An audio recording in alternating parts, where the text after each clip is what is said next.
Voter list update करने के लिए अलग अलग राज्यों में एसआईआर फॉर्म भरने का काम इस समय तेजी से चल रहा है। ऐसे में कई लोगों के पास कई तरह की समस्याएं भी सामने आ रही हैं। कई लोगों के पास कई सवाल है, जो कई सालों से अपने परिजनों से दूर हो चुके हैं, ना ही उनकी कोई खबर है, ना कोई जानकारी है, लेकिन उन्हें अपनी पहचान साबित करने के लिए अपने घर वापस लौटना पड़ा है। बरेली और छत्तीसगढ़ से ऐसे ही 2 मामले सामने आए हैं। देखिए रिपोर्ट।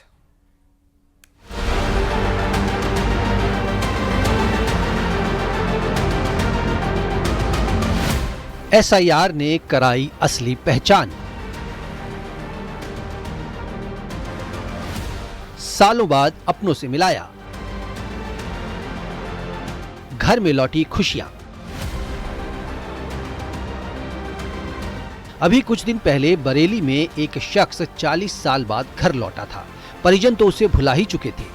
ओम प्रकाश नाम के इस शख्स ने धर्म भी बदल लिया था और वो दिल्ली में सलीम बनकर अपने परिवार के साथ रह रहा था। एसआईआर फॉर्म को भरने के लिए उसे अपनी असली पहचान बतानी थी, जिसके बाद वो गांव लौटा और इसके बाद उसने घर वापसी भी की। अब छत्तीसगढ़ के कोंडा गांव में भी कुछ ऐसा ही मामला देखने को मिला है।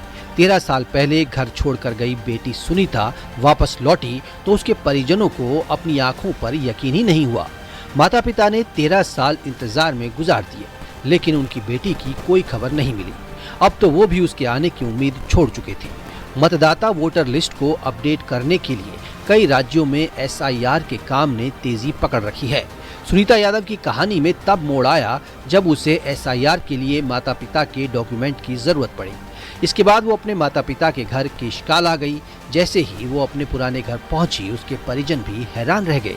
किसी को यकीन ही नहीं हुआ कि वो सुनीता ही है जो 13 साल पहले घर छोड़कर चली गई थी। घर में मनमुटाव की वजह से सुनीता साल 2012 में अचानक घर छोड़कर चली गई थी।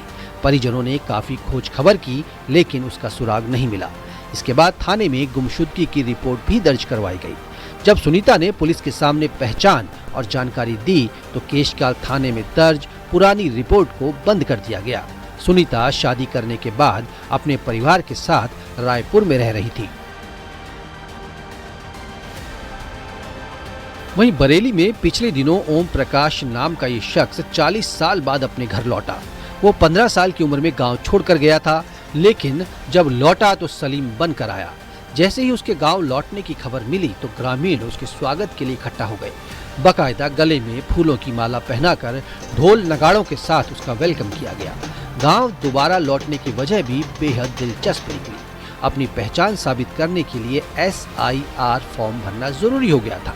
ओम प्रकाश धर्म बदलकर दिल्ली में अपने परिवार के साथ रह रहा था। दिल्ली में किराए का कमरा लेने के लिए आईडी की अड़चन आई तो वहाँ के लोगों ने उसका नाम सलीम रख दिया। पिता किसी ताहिर हुसैन को बता दिया। दिल्ली का पता दर्ज कराते हुए वोटर कार्ड भी बनवा लिया। एसआईआर फॉर्म को पूरा करने के लिए ताहिर हुसैन की कोई आईडी नहीं मिलने पर उसे गांव आने के लिए मजबूर होना पड़ा। 40 साल बाद ओम प्रकाश अपने गांव लौटा और फिर से सनातन धर्म में वापसी कर ली। उसके साथ उसका बेटा भी आया। एक का नाम रुखसार है, एक का नाम रुखसाना है, एक का नाम टुम्पा है, एक का नाम रूपा है जी। तो अब अचानक आपको कैसे याद आई कि अपने गांव लौटना चाहिए? अब अनारसी में कागज मांग रहे हैं तो पैदाशी कागज लेके आओ। वहाँ से काशीपुर गाँव में जाना पड़ा अपने गाँव में, समझे, जहाँ से जाके पैदाश है मेरी। अच्छा, तो वहाँ पे कागज मांगे जा रहे हैं, जो एसआईआर चल रही है, हाँ। जांच चल रही है, तो कागज मांगे जा रहे हैं, तो इस वजह से आप यहाँ पे आए थे? अपने गाँव आना पड़ा जहाँ की पैदाश हमारी।